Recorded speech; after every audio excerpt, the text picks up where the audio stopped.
Alright, here are the best cars of 2017 as judged by some guy on YouTube.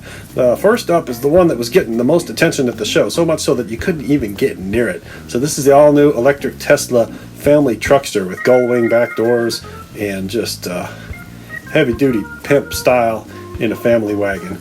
And with enough torque that you could actually pull an Airstream trailer across the country, provided you could find quick charge stops along the way. Pretty damn cool. Next up is the Spiker Preliator. I don't know where that name came from. Maybe they had 5 good names like Predator and Aviator. They smashed them all together. But this is a extremely rare luxury sports car with a propeller on the front and 525 horsepower V8 in the middle. And really cool steampunk hipster gauges with switches and levers and no labels to make you feel like you're in a submarine in the 1800s. So very cool, very sweet, and very rare, and obviously very expensive. I like this car a lot. Next up from the Germans is the AMG GT Coupe. Very nice and resplendent in green, looking very swaggy. All the ladies want to climb in your car if you're driving one of these cars. Party in the front and party in the back with the big spoiler. Unfortunately, I could not get into this car at the show because they lock it up because they don't want it to smell like sweaty poor people. Who are the most dangerous terrorists in the world? It's cars, killing 6 people per minute. So the solution for that is everybody drive a 3-wheeled car with a big rubber bubble around it. So this is a 3-wheeled car powered by electric motors in the back hubs and covered with rubber, spongy, boogie board kind of surfboard material. So if you crash, you just put on new rubber and ride down the road and you'll be fine. This is made by Spira, and if you drive this, you'll be the coolest guy in your neighborhood and the only one driving it. Modified motorcycle handlebars on the inside, and just the most unique vehicle I saw at the show. Another huge hit at the show was the hardtop retractable convertible Miata. And beautiful, damn it, bag swinging hipsters ruining my shot. Beautiful car. But if you want the Italian version, mamma mia, that's a spicy meatball. So Mazda makes this for Fiat and skins it up to look like a Fiat and a little bit less like a Miata. And I think the design's pretty cool. The engine is turbocharged, but because Mazda didn't want it to be faster than their regular, normally aspirated Miata, the turbo engine is like 1.3 liters. It's a really tiny little engine that you gotta rev the hell out of to get power. So it's not much faster, if faster at all, than the Miata, but it definitely has a cool factor, and a custom factor that the Mazda does not have. And of course the Italian street cred that you get from driving a Fiat.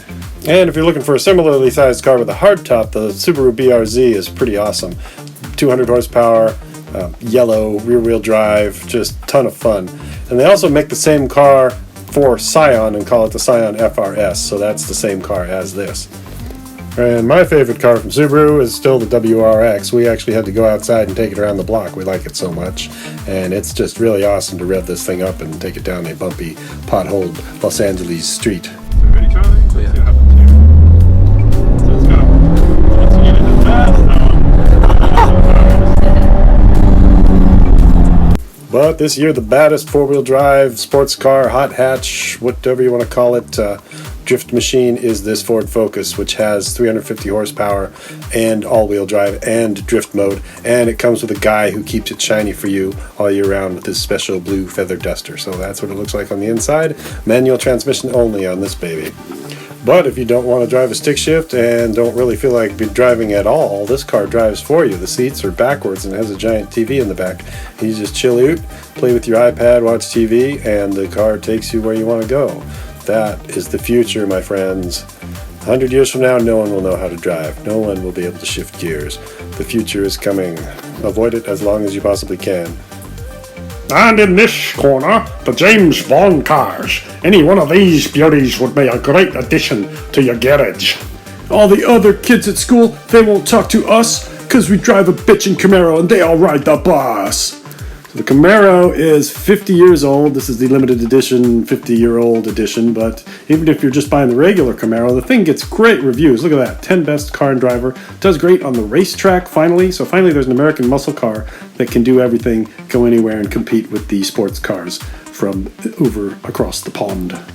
These doors are huge! The Lincoln Motor Company has made American doors great again with these huge gull-wing doors. They're huge. It's unbelievable how huge these doors are. We're going to keep making huge doors and keep making doors huge until American doors are huge again. All right, let's get a comment from the other side of the aisle. And cup holders in cars should be bigger. There is nothing wrong with the size of my cup holders. They are perfectly fine. Don't believe the lies. Sorry, that was stupid. Here's something from the not stupid category, the all-new redesigned Subaru Impreza. I drive one of these that's 10 years old, and it still works great. And it's all-wheel drive, it's reliable, it'll get 38 miles a gallon on the freeway, and just tons of fun to drive. It handles great, too. So, big thumbs up for Subaru for making a good car even better.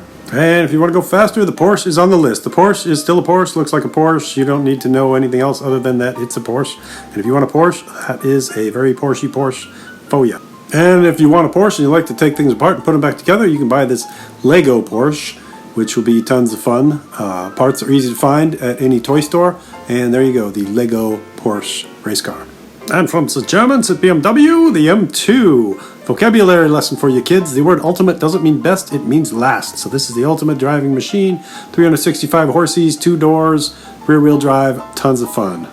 Are you hungry? No, I ate. So this is the BMW i8, fueled by innovation. Hybrid, electric, hot rod, fantastic plastic machine. Save the earth and look awesome, I guess is what they're saying.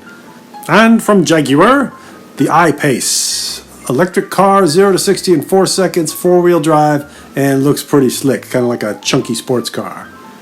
And from the concept cars that are never going to make it into a production file, here is a pink hot rod car with a bed full of pillows in the back. I don't know why somebody isn't making these right now, but it's one we'll never see on the road, and that's really a shame. And the Lexus LC500 looks real nice. If I was Batman, I would drive one of these. Not because I'm Batman, but because I would be rich and I'd be able to afford one. And if you drive on the road and the track, this is voted by Road and Track magazine, who drive on the road and the track, as the best sports car of the year, the Acura NSX. It is beautiful, it is expensive, and it is shiny, and it is, I'm sure, worth every nickel. And if you've got Tanner Fox money, there is the great and powerful Nissan GT-R. Always a classic. One of my favorites. And shout out to pure old American redneck straight line muscle car energy, which is what you get from Dodge Boys with this big yellow Hemi. Love it. And if you want an American muscle car that can go around a corner and handle on a racetrack, the Mustang is fantastic these days. Much better than it was 10 years ago. And the 2017 Jeep Trailcat is an extreme off-road vehicle with some serious testicular fortitude. This thing will go anywhere, do anything, except maybe get good gas mileage, and look really awesome doing it. So that's what I would want. This has to be my favorite car of the show, just because it is rugged, it's tough, it's new, it's different, and yet calls back to the classic lines of all the Jeeps of years past. Good job, Jeep. Thank you for attending the 2017 Auto Show. And be careful on the way out, because the driveway is bumpy.